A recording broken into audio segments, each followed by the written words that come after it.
Auteur de 6 livres de croissance personnelle et spirituelle et d'un guide voyage spirituel, je rencontre aujourd'hui Catherine Agostini-Salambier. Bonjour Catherine. Bonjour, bonjour. Ravie d'être avec toi, Pamela, et d'être avec vous, chers auditeurs. Oui, merci d'avoir accepté en fait l'offre de me rencontrer aujourd'hui pour parler de tes œuvres d'art, de tes beaux livres. On a une belle entrevue qui s'en vient. J'aimerais qu'on commence par simplement expliquer qui est Catherine pour ceux et celles qui ne te connaissent pas. Alors moi, je suis en fait eurasienne, c'est-à-dire que je suis au carrefour entre l'Orient et l'Occident. Mon père étant français, je suis donc européenne de par mon père et asiatique de par ma maman, puisque ma maman est d'origine indienne du sud de l'Inde, de Pondichéry. Donc, deux cultures, une ouverture au monde. Je crois que j'ai vraiment l'âme nomade et pas que l'âme, puisque j'ai vécu sur 5 continents et que je voyage effectivement beaucoup. Pour parler un petit peu plus professionnel, donc je suis ethnothérapeute au départ, c'est-à-dire que j'allie en fait les différentes cultures traditionnelles dans le cadre du coaching et de l'accompagnement, donc l'Ayurveda, l'Ayurveda qui est la science millénaire indienne, également la médecine traditionnelle chinoise, les pratiques amérindiennes, associées à des traditions un peu plus occidentales, genre la PNL, voilà. De par ailleurs, je suis on me dit que je suis un couteau suisse durant mes conférences en France. OK. Parce que j'ai plusieurs cordes à mon arc, on va dire. Donc, j'ai un petit centre de ressourcement qui s'appelle Latitude Bien-être, qui est dans l'ouest de Montréal. Je suis conférencière et donc auteure. Qu'est-ce que je pourrais dire d'autre et puis, guide de voyage initiatique. Donc là, je pars bientôt pour 3 mois au Japon. Je pars avec un guide, avec un groupe au Japon, et puis je vais rester 3 mois. Donc voilà, on va dire un petit peu, on fait le tour de la question comme ça. Et on voit ceux qui voyagent beaucoup ont souvent des missions de vie qui sont super inspirantes. Quelle serait la tienne? Alors justement, je suis aussi en fait enseignante de méditation et de philosophie du zen. Et ça, c'est vraiment en découvrant, entre autres, le Japon, mais j'ai été instructeur d'arts martiaux parce que j'ai eu plusieurs vies. Je crois que toi aussi, tu es dans les arts martiaux. Oui, oui. Ben, le yoga plus particulièrement, Voilà. oui. Voilà, donc j'ai été instructeur dans les arts martiaux, Shotokan, le karaté, et c'est là que j'ai découvert un peu la philosophie du zen avec la voie du samouraï. Donc je suis très inspirée par cette voie-là, la voie de la grande compassion, la voie de la grande douceur, la voie du cœur ordinaire, hein, la voie du corps et du cœur. Et ma mission de vie, je m'en suis rendu compte, donc on va dire que j'ai eu vraiment deux vies. Une première vie conquérante voulant conquérir les hauts sommets, le Kilimandjaro, le Cotopaxi, les territoires, conquérante, assez égoïste, hein, je dirais aussi, oui. Et puis, il y a une vingtaine d'années, un drame a bouleversé ma vie. Et là, j'étais au Canada, j'ai rencontré une chamane dans les Laurentides et je vais dire que ma vie a complètement basculé. J'ai découvert une autre dimension, vraiment voilà, une révélation spirituelle. Et c'est là que ma mission de vie est apparue. Donc je dirais qu'aujourd'hui, je suis une éveilleuse de conscience qui invite chacun à vivre avec discernement, aligné avec ses valeurs. Je crois qu'on est tous des êtres uniques et l'important est de connaître nos valeurs propres et d'essayer de vivre le plus aligné possible avec ces valeurs-là. Wow. Wow, c'est très inspirant. On en est juste au début, pardon, et je suis déjà conquise. J'aimerais, avant de nous présenter tes livres, parce que j'aimerais que tu nous les présentes un à un en nous expliquant un petit peu le contenu, j'aimerais que tu nous expliques tout d'abord comment en es-tu venue à l'écriture? Alors, en fait, toute petite, ma grand-mère me disait que j'étais une écrivaine née. Je ne sais pas pourquoi elle disait ça, mais elle m'a dit ça, donc ça m'a certainement un petit peu bercée. Et puis, mon père a été lieutenant de vaisseau, donc dans la marine. Il m'a toujours parlé de ses journaux de bord.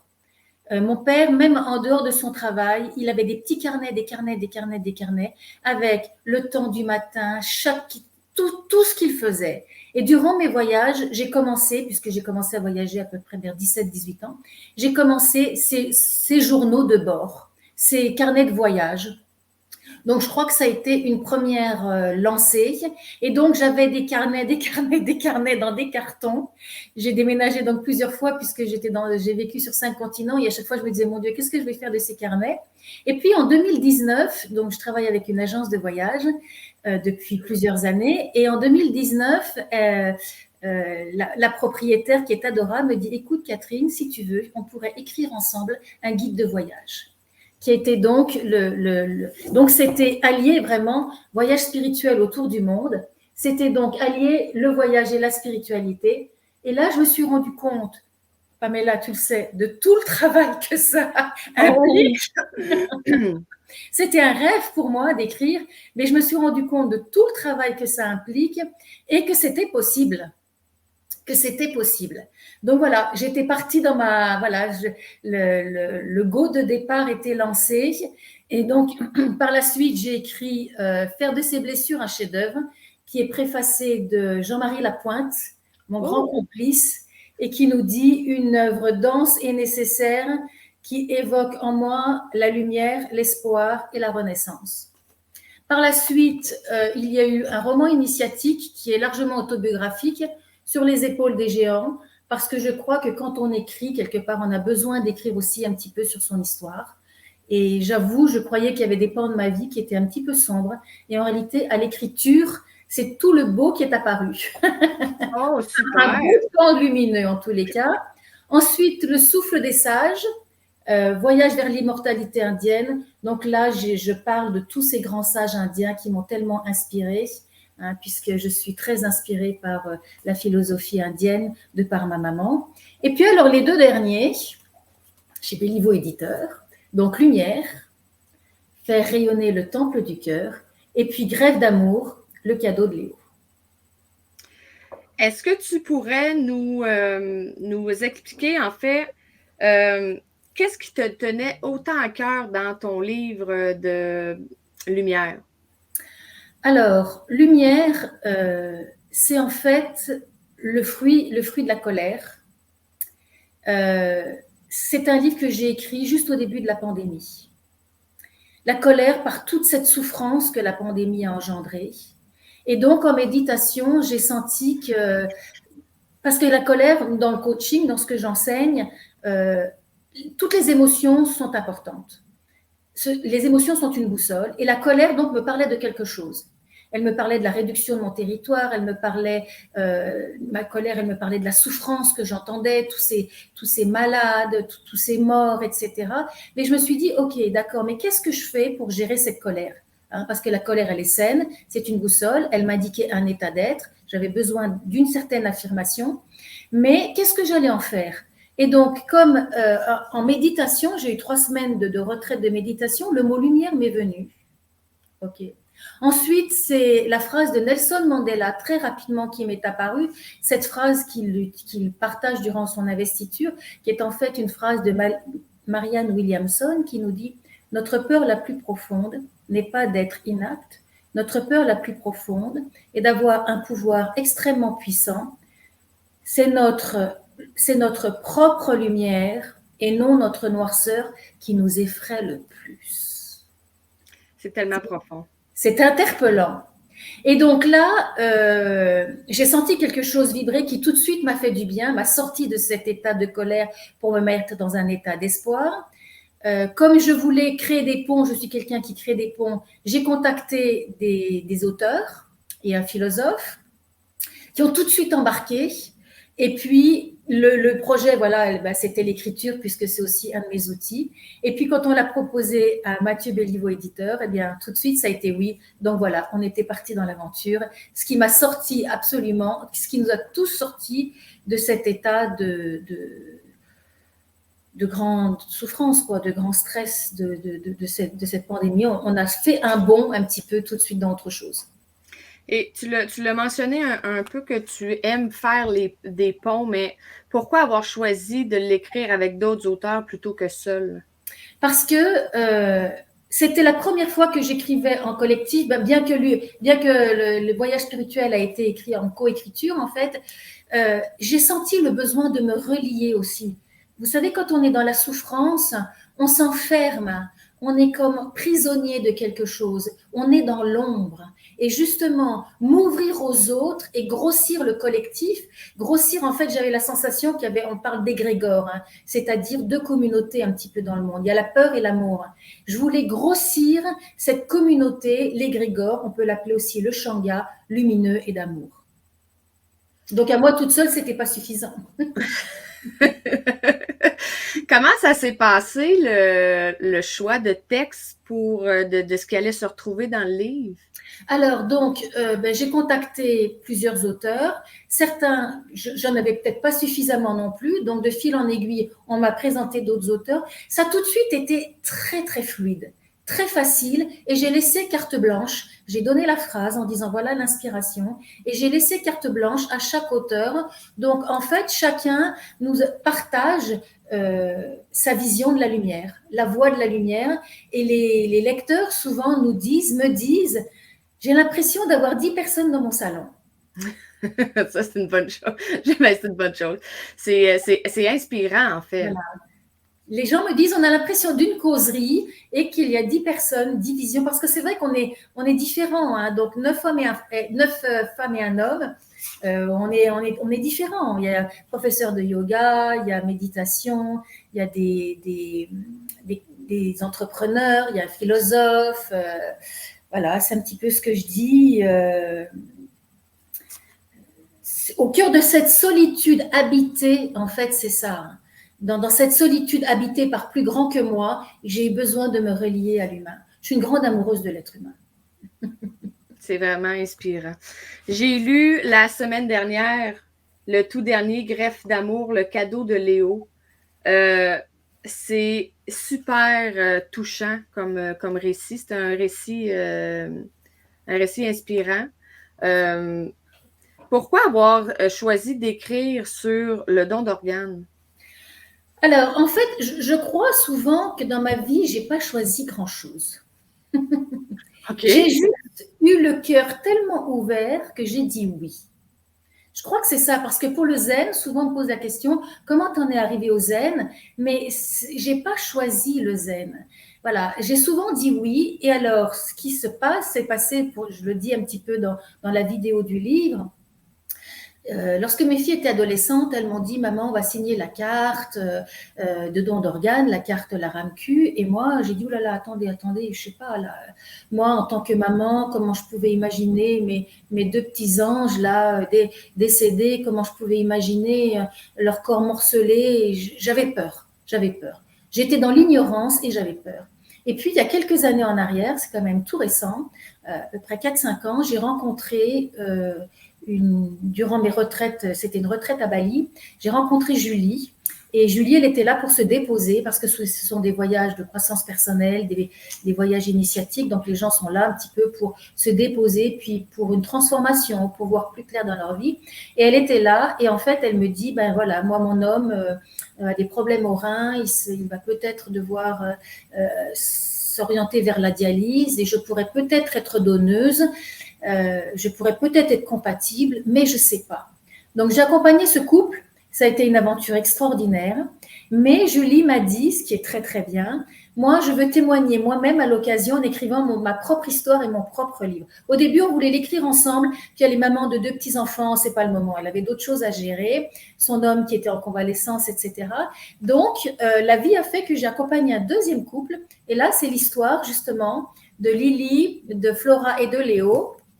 Flora, c'est elle qui est malade.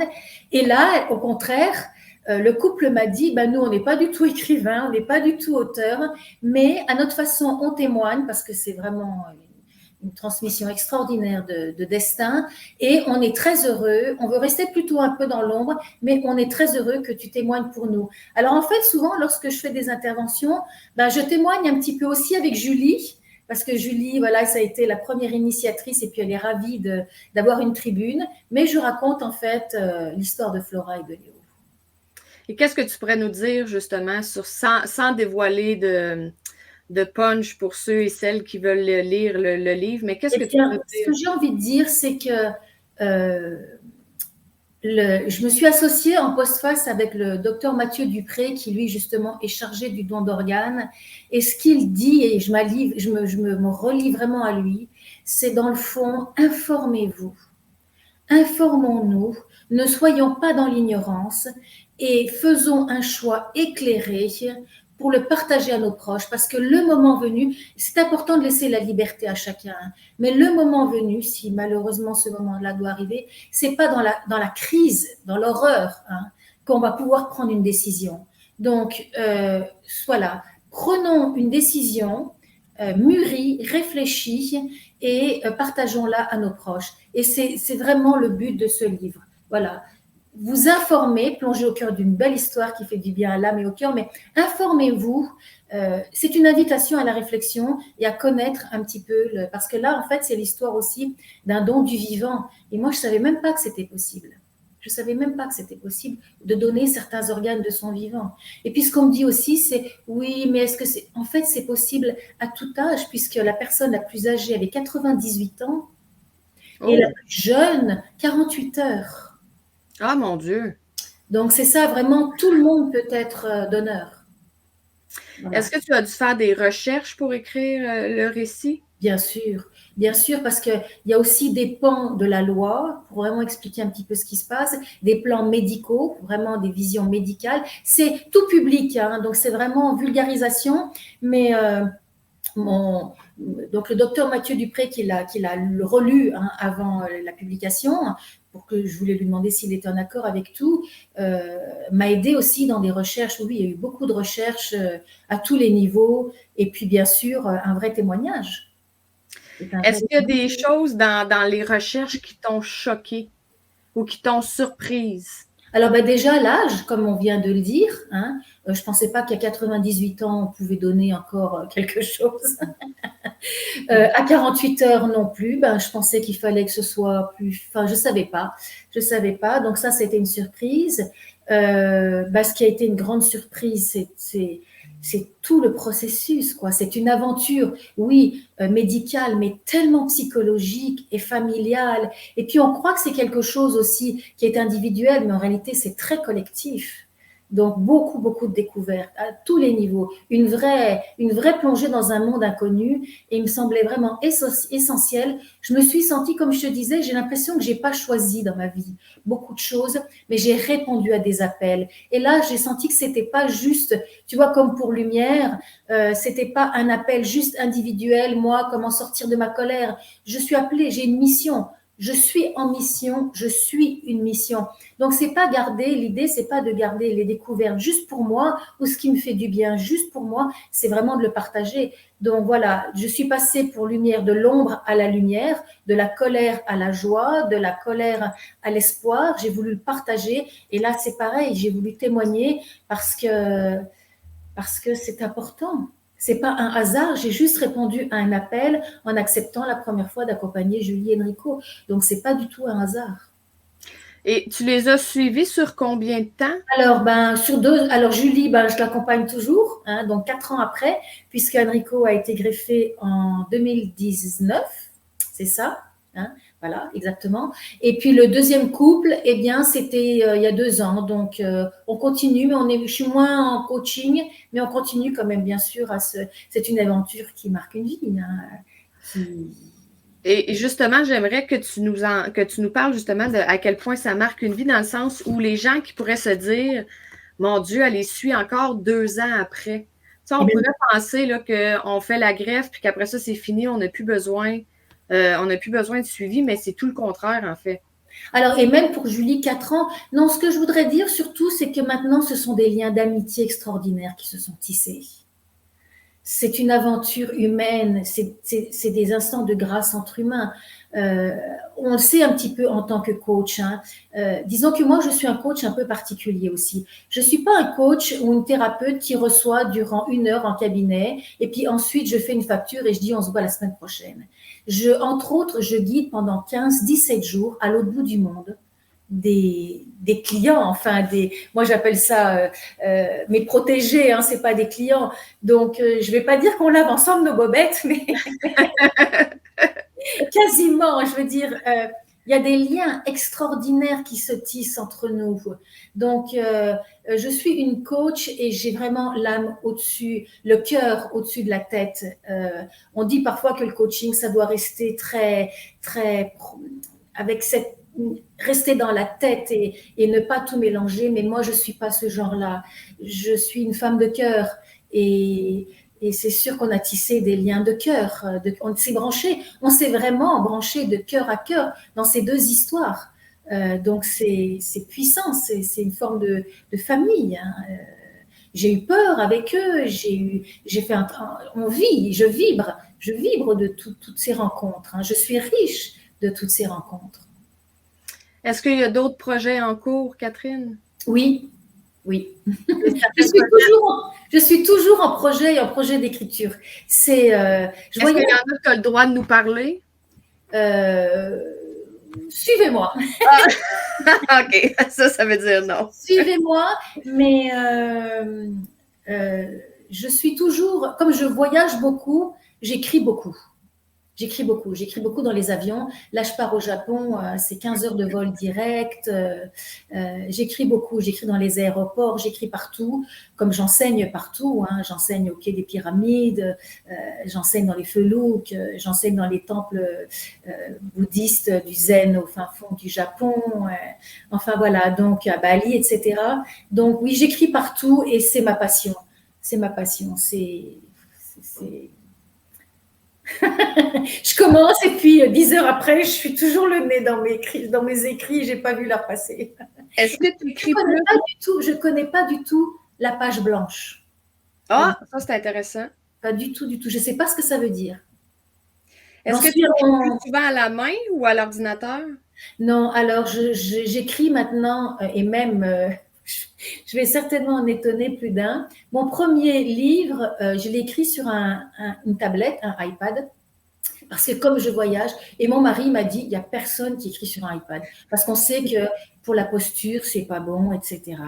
Mais comme je voyage juste avec un petit carry-on, c'est-à-dire très léger, j'en suis à mon, en fait, 8e livre sur un iPad. Oh mon Dieu! Parce que le 7e est terminé et le 8e est en cours. Donc. Oh, wow! En coaching, il y a plusieurs années en arrière, j'avais dit à mon mari qu'il était important, c'est ce que j'avais appris en coaching, d'être la vache violette. Qui signifie? Ce qui voulait dire d'être différent, d'être soi-même. Et mon mari me dit tout le temps, les 8 livres sur le iPad, comme beaucoup de choses, c'est la vache violette. C'est différent, mais en même temps, il y en a qui écrivent leur manuscrit complet à la main dans des cahiers. Pour avoir là, plusieurs rencontres qui ont commencé, plusieurs entrevues de faites, il y en a j'ai eu un auteur qui disait qu'il avait déjà fait 22 gros cartons pour son plan, alors qu'il y en a qui n'en font pas du tout. Alors, moi, je fais beaucoup de carnets écrits. Mais ce n'est pas vraiment un livre. Ça, j'en fais toujours beaucoup. Après, je vais reprendre des passages de ces carnets. Ce sont des instants, on va dire, captés. Ce sont des impressions. Donc, j'ai toujours mes carnets, mais la vraie structure du livre, le plan, etc., non, je le fais sur iPad. Sur iPad. Sans parler de tes des deux en cours, là, le 7e terminé, le 8e en cours, sans parler de ceux-là, sur quoi aimerais-tu écrire dans le futur? Quels sont les autres sujets qui t'interpellent? Alors, j'aimerais écrire. En fait, j'en ai un 9e déjà en tête, alors on va dire le 10e. J'aimerais écrire. Peut-être, parce que là, on va dire, j'ai un livre de croissance personnelle qui est en cours. J'ai rencontré quelqu'un, je vais témoigner de cette personne-là. L'autre, c'est une histoire d'amour. Alors voilà, déjà, un amour impossible, c'est le 3e qui s'en vient. Et alors, non, je crois que là, déjà, j'ai pas mal de. Je crois que j'ai déjà pas mal de. de sujet. Oui, oui. Oui, oui, oui, Oui. oui, oui, oui. Pourquoi avoir choisi de voyager autant? J'ai pas choisi. Ah oui, c'est vrai. C'est vrai. J'ai pas choisi. Ce qui s'est passé, c'est qu'au départ, euh, je voulais m'occuper des animaux, donc je voulais être vétérinaire. Et puis ma maman m'a dit, oh mais non, tu es beaucoup trop faible. J'étais une brindille comme ça. Elle m'a dit, tu pourras jamais tenir les vaches, les chevaux. Non, c'est pas possible. Bon, ok. Puis j'aimais bien être proche de la nature, donc je voulais faire avec les plantes, je voulais faire des produits naturels. Donc moi, je suis née dans les Alpes, je suis des Alpes françaises, et en Suisse, il y avait une école, mais qui était assez chère pour faire des produits naturels. C'était un petit peu comme Yves Rocher à l'époque. C'était les premiers, je ne sais pas si vous connaissez. Voilà, c'était un peu les premières, il y a 40 ans de ça. Hein. Non, oui, c'est ça, oui, 40, oui. Mais ça existe encore, Yves Rocher? Oui, bien sûr, ça existe encore. Et donc, comme l'école était assez chère, on m'avait dit, bah, écoute, ce serait bien que tu fasses une préparation. Donc, moi, je suis partie à Grenoble, puisque c'était mon académie, à l'université, et j'ai commencé à faire une première année de pharmacie pour me préparer un peu aux produits naturels, enfin à la pharmacopée, etc. Et puis je me suis rendu compte que ça me plaisait pas du tout. Je voulais pas faire 5 ans pour être en fait, bon, ça me plaisait pas. On m'a dit, pour quand même, pour valider ton année, il faut que tu ailles faire un stage en hôpital. Donc je suis partie dans un hôpital et là, j'avais choisi d'être en maternité. Alors ça allait être super, les bébés et tout ça. Et en réalité, je me suis retrouvée en médecine, dans un service qui s'appelait médecine, qui aujourd'hui est l'unité de soins palliatifs. Oh. Donc, à 17 ans, je me suis retrouvée à habiller les morts. Ah, mon Dieu! À voir des gens vomir leur foie à cause de cirrhose du foie, ça a été affreux. Et là, je devais faire ça 3 mois l'été, mais en fait, j'ai fait 2 mois. J'ai gagné de l'argent et là, je me suis dit, j'en peux plus et je suis partie en Thaïlande. Et voilà. Et le mal était fait.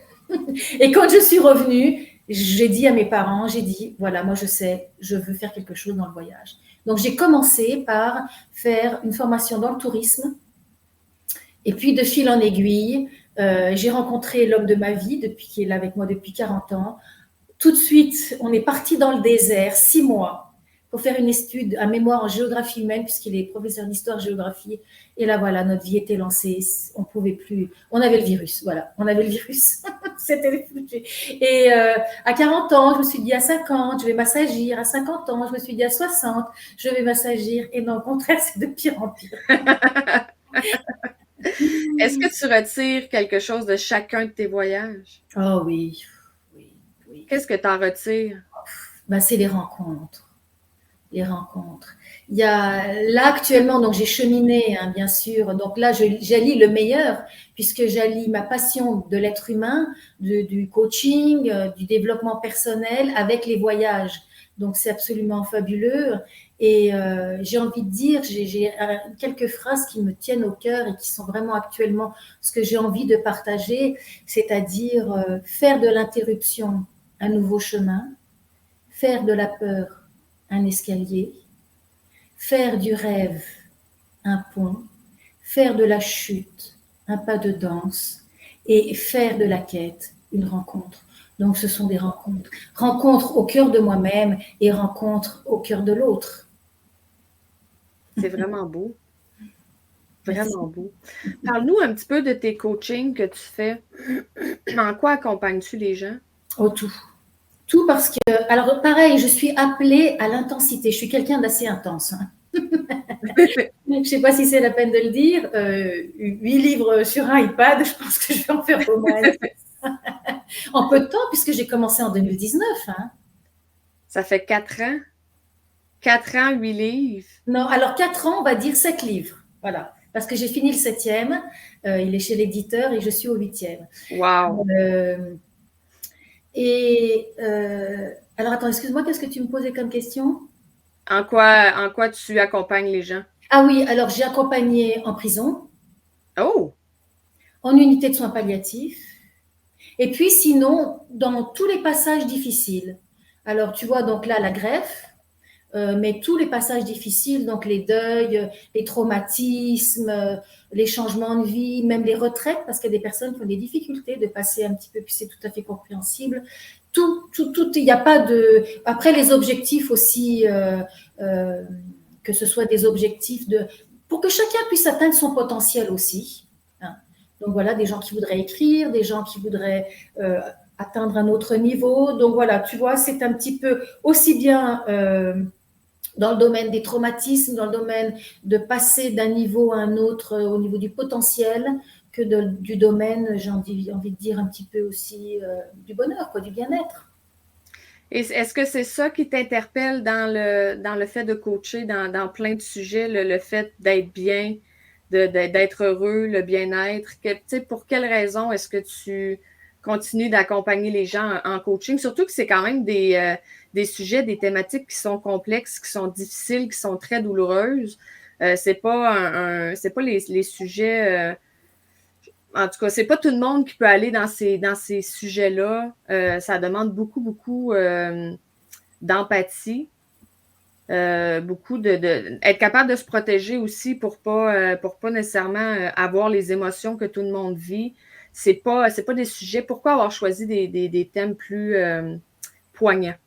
Alors, je n'ai pas choisi. Ah, je vais finir par arrêter de le dire.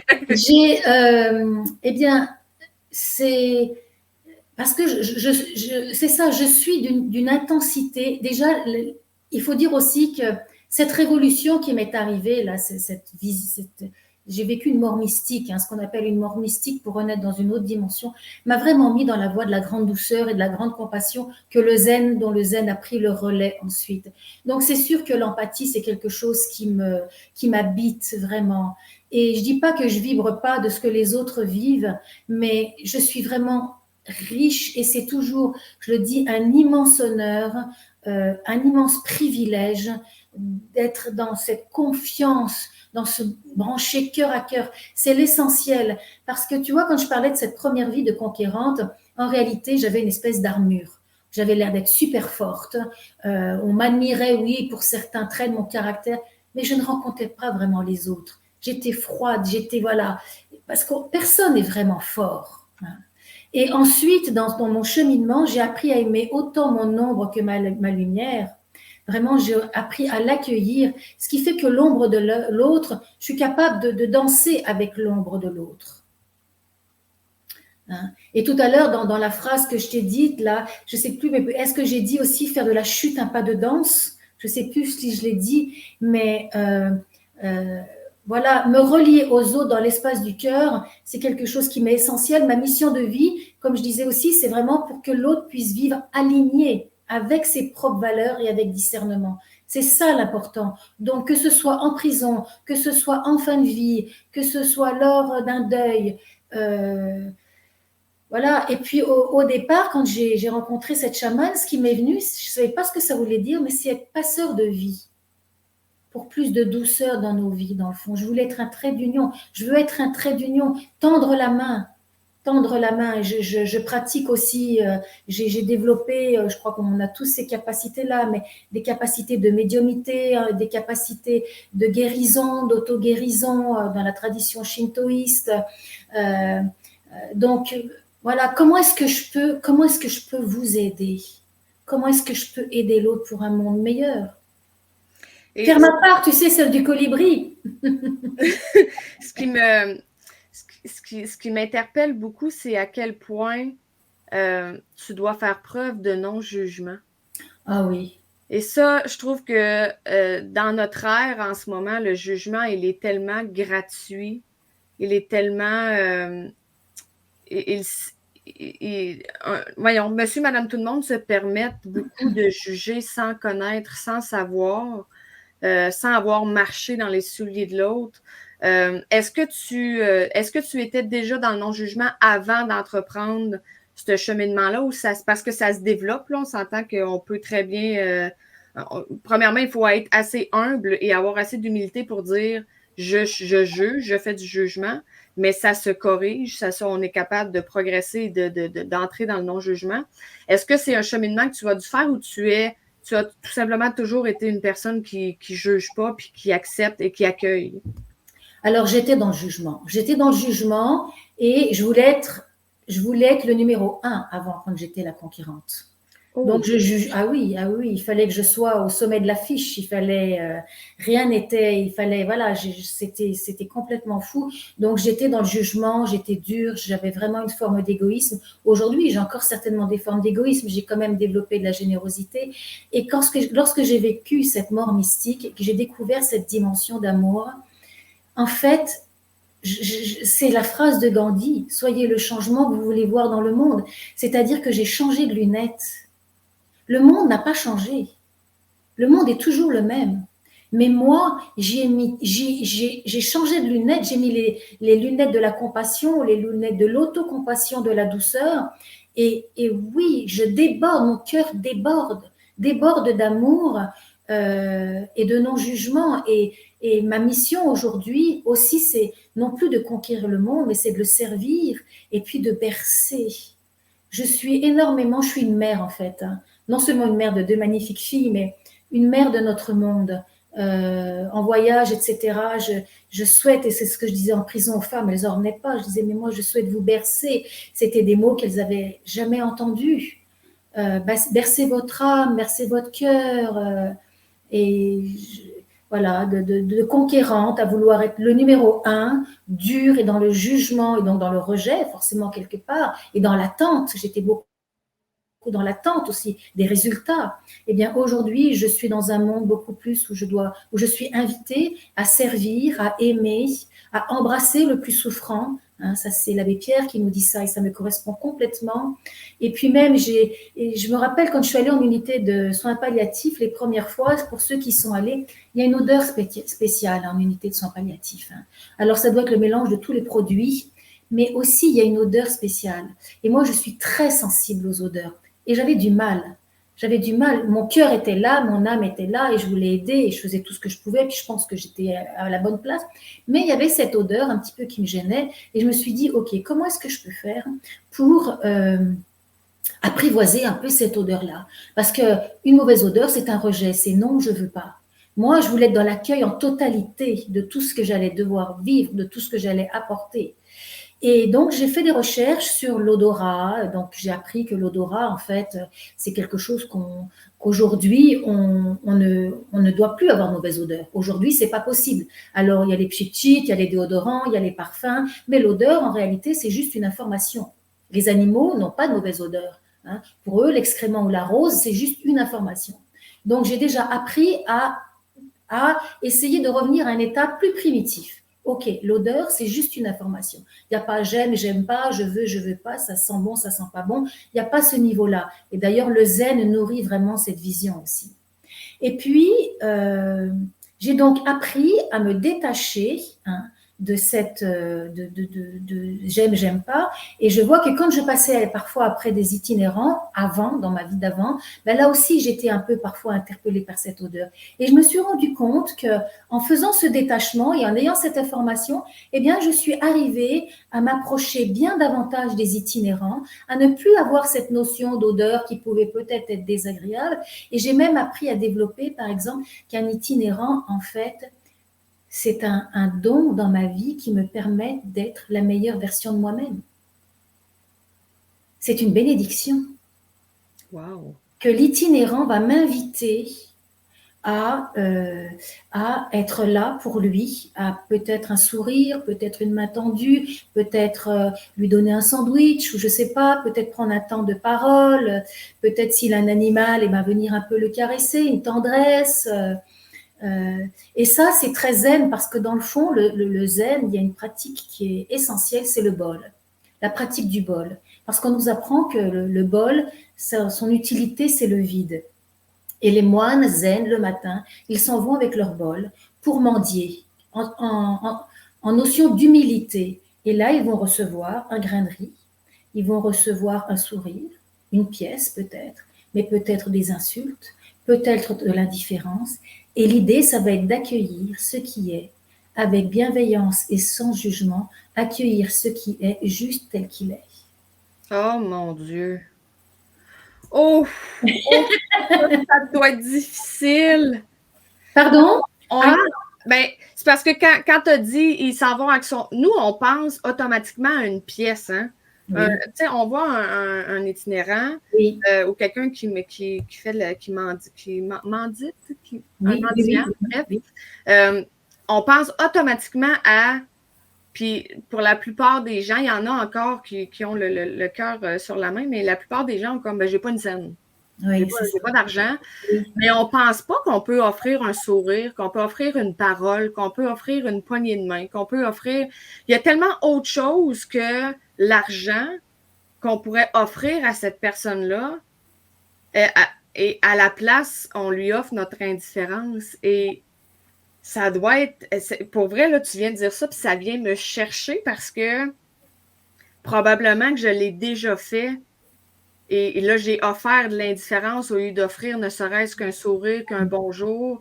Et tu sais, ils disent souvent que ces personnes-là euh, ont peu de, justement, on peut te sourire dans leur journée. Et Ouais. le sourire d'une personne, les paroles d'une personne peuvent changer sa journée au complet. Et pour vrai, ça doit être toute qu'une expérience d'accepter sans jugement l'indifférence ou les insultes d'une personne. Pour vrai, je sais même pas, je sais pas comment. Ça doit être, c'est faisable parce qu'il y en a qui le font, là, mais ça demande une profondeur d'âme vraiment exceptionnelle. Je pense que ça demande du non-jugement, c'est ça. Et puis se dire que ça ne nous appartient pas, que l'insulte ne nous appartient pas, c'est la vision de l'autre, mais c'est pas la nôtre. Et puis bien sûr de nourrir bien sûr l'amour au plus profond de soi, l'amour de l'être humain, l'amour de la vie. Wow.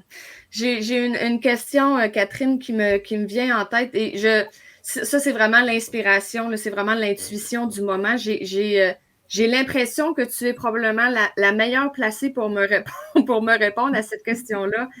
On se fait de plus en plus souvent donner le conseil, connecte-toi à ton cœur. Sors de ton mental. Moi, je me suis fait dire ça récemment. Et c'est ça, puis du jargon, ou ça, puis me parler en chinois, c'est probablement la même affaire. Comment on fait ça, se connecter à son cœur? Comment savoir que on est sorti de notre mental et qu'on est dans le cœur? Moi, j'ai aucune espèce d'idée comment faire ça, cette connexion-là. Alors c'est assez drôle parce que le livre qui est chez l'éditeur, ça parle notamment de ça. Non! Oh De non! façon très, très, comment dire, tout de même très fouillée. Oh, ben là, hey, ça, c'est un bel addon. La voix du cœur, comment développer la voix du cœur. Moi, je crois que ça commence par l'autocompassion. Par l'autocompassion, parce que je crois que l'ouverture, déjà l'idée, ça va être d'ouvrir notre cœur à la fonction de nos traumatismes, peut-être aller chercher l'enfant intérieur, le consoler, ou c'est peut-être l'adulte qui a besoin d'être consolé. Je crois que ça commence quand même par soi. Et alors, arrêter d'être tout le temps dans le mental. Ben là, j'inviterais déjà à la pleine conscience. Arrêter, être plus dans le ressenti, dans le ici et maintenant, être davantage dans un état de pleine conscience qu'un état de mental, mais tout ce qui peut essayer de faire vibrer le cœur, tout ce qui peut essayer de faire, j'ai envie de dire même aussi des musiques, essayer de le rendre le plus vivant possible et aller dans l'ouverture du cœur. Alors, il y a même des postures de yoga, il y a un tas de choses qui permettent l'ouverture du cœur. Hein. Mais c'est sûr que je crois que c'est le chemin de toute une vie d'aller de la tête au cœur.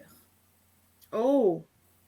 Ça, c'est intéressant. Ça veut dire qu'il ne faut pas avoir d'attente de réussir à faire cette connexion-là du jour au lendemain. Non.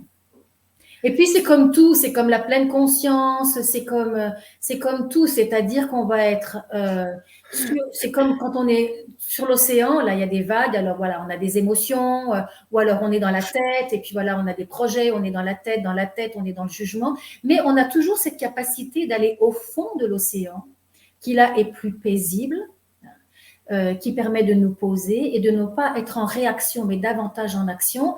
Et pareil, alors je suis dans la tête, hop, et si je descendais dans les profondeurs de mon être pour être davantage dans l'espace du cœur? Et qu'est-ce que je ressens? Qu'est-ce qui ressent mon cœur? Comment je fais pour me brancher? Est-ce que là, mon cœur, il est vivant? Est-ce qu'il est vibrant? Ou est-ce que je l'ai fermé pour me protéger? J'en suis où? de la tête, de mon chemin de la tête au cœur. Donc, on vit dans l'espace du cœur, mais on est forcément aussi un peu dans la tête. Donc, comment je fais pour revenir le plus souvent possible dans l'espace du cœur? C'est ça que je trouve. Je trouve ça difficile de savoir que je suis connectée au cœur et non pas à l'ego, non pas à les peurs, non pas aux croyances limitantes qu'on peut avoir développées au courant de la vie. Et tu sais, des fois, on va avoir l'impression, tu sais, mettons, par exemple, on a un nouveau projet qui nous excite et là, on pourrait penser qu'on est dans le cœur parce que là, on le sent, là, on est énervé, on est énervé. Et quand on le vit, il arrive un mur qu'on fait, ben non, c'est pas ça du tout que je veux. C'est pas du tout ce à quoi je m'attendais. Et pourtant, on avait l'impression d'être dans le cœur. Est-ce qu'on l'était vraiment à ce moment-là ou c'était une fausse croyance et l'ego qui avait embarqué et on s'en est pas rendu compte? Alors, moi déjà, dans ma croyance, je ne suis pas en guerre contre l'ego. L'ego, c'est notre personnage. L'ego, c'est notre être incarné. Donc, l'apprivoiser, je pense que c'est déjà une étape de réconciliation avec cette part de notre humanité, de notre être incarné. Je crois que quand on sent la vibration de joie, d'excitation du cœur, on est dans l'espace du cœur.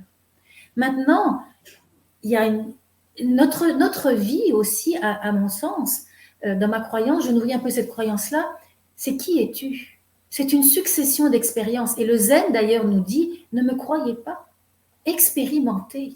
Donc voilà, dans la philosophie indienne, aussi dans les 4 principes de la spiritualité indienne, on nous dit, chaque moment est le bon moment, chaque personne rencontrée est la bonne personne, chaque événement, donc en fait, est là pour nous enseigner. La vie est notre première enseignante. Donc, tu as eu une vibration dans l'espace du cœur, tu as eu rêvé d'un projet, tu as senti l'excitation, tu l'as pas inventé, tu l'as senti, tu as vibré, tu es entré en résonance, tu étais dans l'espace du cœur. Ensuite, tu as eu une expérience qui t'a montré un mur. Ok, le mur, il est là aujourd'hui. Pourquoi? Qu'est-ce qu'il t'enseigne sur toi? Et ça ne veut pas dire que dans quelques temps, le projet, eh bien, il va se développer, peut-être autrement. Donc, le mur n'est pas une finalité en soi. Non, pas du tout. Pas du tout. Écoute, la vie est fascinante. Hein. Dans ma première partie de vie, j'avais terriblement peur, en fait, du vide. Le vide. Manquer, la perte. J'avais peur du vide. Et j'ai eu 20 ans d'insomnie, j'ai eu 20 ans de brûlure d'estomac, d'insomnie parce qu'il fallait que je veille. Il fallait que je veille parce qu'il y avait le vide. Il fallait 20 ans aussi à remplir un peu, à m'étourdir, une formation et une autre, et une autre, et une autre. Pilote du LM, des petits avions, et puis un instructeur de karaté, et puis une ascension de 6000 mètres, et puis ceci, et puis ça suffisait pas, et encore, et encore. Voilà, à s'étourdir pour fuir ce vide. Il fallait remplir. Et le zen que j'ai embrassé désormais et que j'embrasse chaque jour, c'est l'enzo. Le sigle du zen, c'est l'enzo et c'est le vide. Mais c'est le vide plein, plein de tout. Donc, je suis en train de refermer la boucle et je sais que quand j'étais petite, je disais, oui, mais c'est pas un maître zen. Mais je ne savais pas pourquoi je disais ça. Et aujourd'hui, bien, j'ai un maître zen. Alors, je ne sais pas, c'est comme si l'univers conspirait un grand plan. Certains appellent ça le grand plan, un plan qu'on ne connaît pas. Mais si vraiment on a à cœur quelque chose, eh bien, on ne sait pas. Laissons l'univers conspirer, ne nous arrêtons pas, comme je disais, faire de la chute peut-être un pas de danse, faire de la peur un escalier. Ok, là j'ai pris le mur, mais c'est peut-être un tremplin, peut-être que j'ai compris quelque chose et dans quelques temps je m'y prendrai autrement, ou juste des leçons, juste des apprentissages. Donc n'ayons pas peur d'avoir pris le mur. Il y avait une raison. Je trouve ça dommage parce que souvent, c'est qu'on va frapper le mur puis on va abandonner. Eh oui. Au lieu de persévérer, au lieu de se poser la question que tu as si bien dite, c'est quoi la leçon derrière ce mur-là? Parce que le mur n'est pas là pour nous empêcher d'accéder au projet qu'on avait, mais peut-être simplement nous donner une information qu'on doit prendre en considération, mais pour peut-être modifier le projet, modifier le plan, mais sans l'arrêter totalement, puis après ça, vivre avec le regret ou le sentiment qui nous manque, on a passé à côté de la traque, comme on dit en québécois. Aller jusqu'au bout de ses rêves. Et là aussi, j'en parle dans mon prochain livre. Ah, Seigneur. Parce que, dans le fond, là, je fais une conférence justement au sujet de grève d'amour. Je fais une conférence qui a très, très bien marché en France et je la fais demain justement à la bibliothèque Mordecai-Richler qui est à Montréal sur le plateau. Avoir moins peur de ses peurs. La peur de l'échec, la peur du rejet, la peur du jugement. Je traite de tout ça parce que dans le livre, dans le fond, il y a des peurs. Et puis d'ailleurs, je te parlais tout à l'heure de ma première peur, la peur de devoir affronter le don d'organes avec mes filles. Ce livre, donc tu vois, mes livres sont inspirés l'un de la colère, l'autre de la peur. Donc voilà, ça m'a propulsée. Au lieu de rester dans ma colère de la pandémie, de la souffrance, je suis partie vers autre chose, vers la lumière. De l'ombre, je suis passée à la lumière. Et pareil, de la peur, de la mort, dans le fond, c'est ça dont on parle. De la peur de la mort, je suis partie. Grève d'amour, c'est un espace d'amour. Et justement, j'avais une lectrice qui me disait, oh mon Dieu, si on pouvait greffer l'amour, si on pouvait greffer la joie, si on pouvait greffer les sourires, la bonté, la douceur. Mais oui, mon Dieu. Voilà, donc voilà, tu vois, j'ai frappé des murs. J'ai frappé le mur de la peur, j'ai frappé le mur de la colère, mais j'en suis pas restée là. Ça m'a propulsée. Qu'est-ce que je fais de ça? Et ça, c'est ma décision, c'est ma responsabilité. Qu'est-ce que je fais de ça? C'est vrai. Du beau ou du lait? De la peur? Je nourris la peur ou l'amour? C'est Qu'est-ce vrai. que je choisis de nourrir? Dernière question, Catherine. Juste pour te dire, qu'est-ce que tu sais quand tu connais la légende des deux loups? Je suis pas certaine. C'est ce vieux Cherokee qui est au coin d'un feu avec son petit-fils. Et puis son petit-fils, il lui dit, grand-père, je sens deux loups en moi. Alors il y a le loup de la colère, le loup sombre, le loup qui a peur, le loup qui est frileux, puis qui est en colère, voilà. Et puis je sens un loup beaucoup plus joyeux, lumineux, il a confiance, il a de l'espoir, il est lumineux, voilà. Grand-père, lequel des deux loups va gagner? Celui à qui tu portes celui à qui tu donnes le plus d'importance, c'est ça? Celui que tu vas nourrir. C'est ça. C'est ça. Alors, quel loup je nourris? C'est tellement vrai en plus. C'est tellement vrai. Dernière question. Si tu avais on peut dire des astuces, on peut dire des outils, on peut dire des conseils à donner.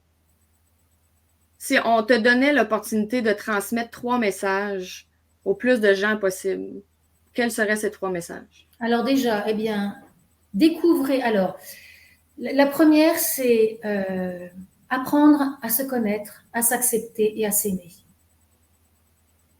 On a des deuils à faire, c'est-à-dire qu'on a rêvé d'être ceci ou d'être cela, d'être aimé comme ceci, comme cela. Non, acceptez apprenez à vous connaître, à vous accepter et à vous aimer. Ça, c'est une première chose. Deuxième chose, je dirais, allez jusqu'au bout de vos rêves. C'est essentiel. Même si ça ne fonctionne pas, c'est pas grave. Au moins, vous aurez essayé. Et puis, l'univers conspire. Je veux dire, voyez, moi, mon parcours, c'est flagrant. J'ai rêvé d'écrire, j'ai rêvé, mais moi, j'étais pas du tout partie pour ça. Moi, j'étais dans la rangée des ânes à 5 ans. Au fond de la classe. La rangée des ânes, ça veut dire que j'étais nulle. Oh! J'étais partie pour ça, moi. J'étais nulle. Et puis, petite, comme j'étais plus typée indienne qu'aujourd'hui, je crois que c'est un terme qu'on ne peut plus utiliser, mais on me qualifiait, alors je ne sais pas comment je pourrais utiliser comme terme aujourd'hui, mais d'un terme, parce que j'avais la peau mate, on peut imaginer peut-être quelle était l'insulte avec laquelle on me qualifiait. Voilà, j'étais partie pour ça. Donc, rêvez grand. Et puis, il y a une phrase qui nous dit aussi, si votre rêve ne vous fait pas peur, c'est qu'il n'est pas assez grand. Ça, c'est intéressant. Et alors, le troisième point, eh bien, essayez de développer la meilleure version de vous-même sans jugement et avec bienveillance. Wow. Merci.